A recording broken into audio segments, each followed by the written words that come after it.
Minimum share holding नियमों को पूरा करने के लिए सरकार चालू वित्त वर्ष के दौरान एलआईसी में 5% हिस्सेदारी बेच सकती है। सरकार के पास एलआईसी में अभी 96.5% हिस्सेदारी का एक छोटा हिस्सा बेचने के लिए सरकार फॉलो ऑन पब्लिक ऑफर या और क्वालिफाइड इंस्टीट्यूशनल प्लेसमेंट जैसे विकल्पों पर विचार कर रही है। सर, हो पाएगा इस साल ये अगर क्यूआईपी लाना है या फॉलो ऑन पब्लिक ऑफर लाना है, दोनों में फर्क है। क्यूआईपी में शायद सरकार 5% हिस्सेदारी बेच दे, लेकिन फिर भी 75% वाली सीमा तो तब भी नहीं मिलेगी, क्योंकि 90% से ज्यादा हिस्सेदारी एलआईसी में है।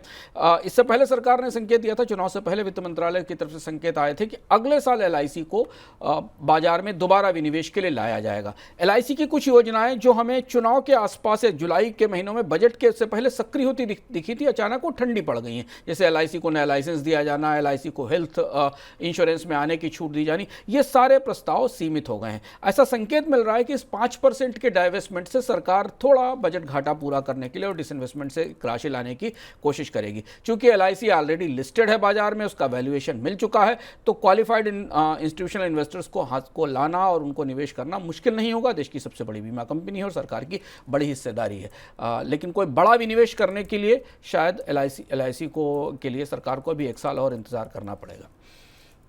सरकार ने रियल एस्टेट प्रॉपर्टी पर long term capital gain tax के मामले में करदाताओं को राहत देने का प्रस्ताव रखा है। इससे पूंजीगत लाभ पर 20% या 12.5% टैक्स में से कोई एक चुनने का विकल्प मिलेगा।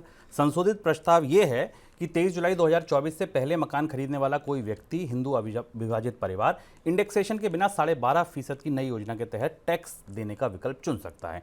पुरानी व्यवस्था का अगर उसे फायदा लेना है तो 20% इंडेक्सेशन के साथ 20% टैक्स चुनने का विकल्प दिया जा सकता है। सर, वित्त मंत्री के इस रिस्टोर को समझा कैसे जाए इस प्रस्ताव का? वित्त मंत्री का रिस्टोर वित्त मंत्रालय की तरफ से संसद में जो वित्त विधेयक जो पेश किया गया उसमें एक संशोधन डाला गया, और ये संशोधन प्रॉपर्टी पर एलटीसीजी की लॉन्ग टर्म कैपिटल गेन्स की जो व्यवस्था आई थी उसे ठीक करने के लिए लाया गया। उसे पार्शियल रोल बैक है। चुनौती और आश्चर्यजनक बात यह है कि 15 दिन पहले 20 दिन पहले सरकार के पूरे वित्त मंत्रालय ने जिस प्रस्ताव को बनाया पेश किया, उसे 1 हफ्ते बाद ही पार्शियल रोल बैक करने का फैसला लेना पड़ा। यह दबाव था। अब इसे हम करीब से समझते हैं।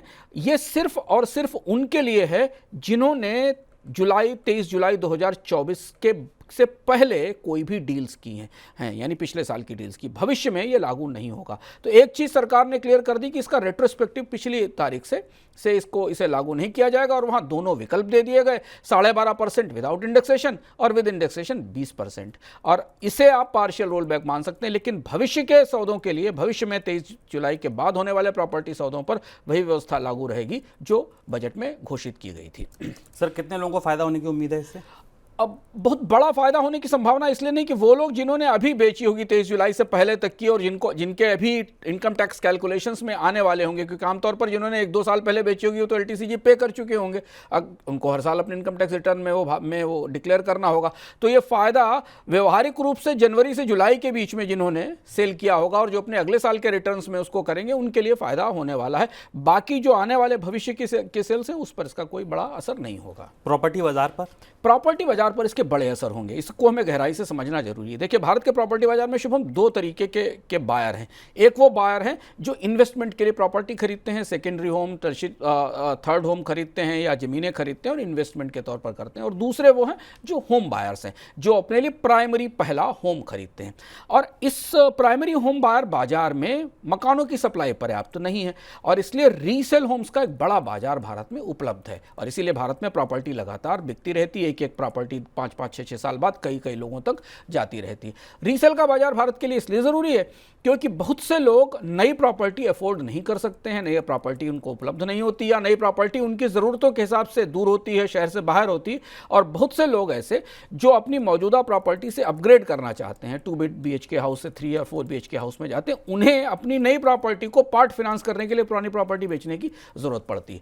तो ये जो रीसेल मार्केट है भारतीय बाजार में, ये मार्केट भारत के होम बायर्स के लिए, घर खरीदने वालों के लिए काफ़ी बड़ा स्रोत रहा है, और उस पर इस प्रावधान का असर आने वाले महीनों में हमें दिखाई देगा। पीछे की तो बात खत्म हो गई 23 जुलाई से पहले। इसके बाद नया मकान आपको पुराना मकान बेचने पर ज़्यादा टैक्स देना पड़ेगा, इंडेक्सेशन का बेनिफिट खत्म हो जाएगा, महंगाई एडजस्टेड रिटर्न नहीं होगा। इसका असर ये होगा कि एक तो रीसेल मार्केट में मकानों की सप्लाई घट सकती है, और रीसेल मार्केट में मकानों की सप्लाई घटेगी, और इसे अगर आप हाउसिंग मार्केट के दूसरे हिस्से को देखें जहां सस्ते मकान अब उपलब्ध नहीं है, महंगे मकान ही मिल रहे हैं, तो अब खरीदने वाले मकानों की संख्या कम होगी, और इस वजह से ऐसा माना जा रहा है कि प्रॉपर्टी प्राइसेस में एक बढ़ोतरी भी होगी और रेंटल यील्ड और रेंट में भी बढ़ोतरी होगी।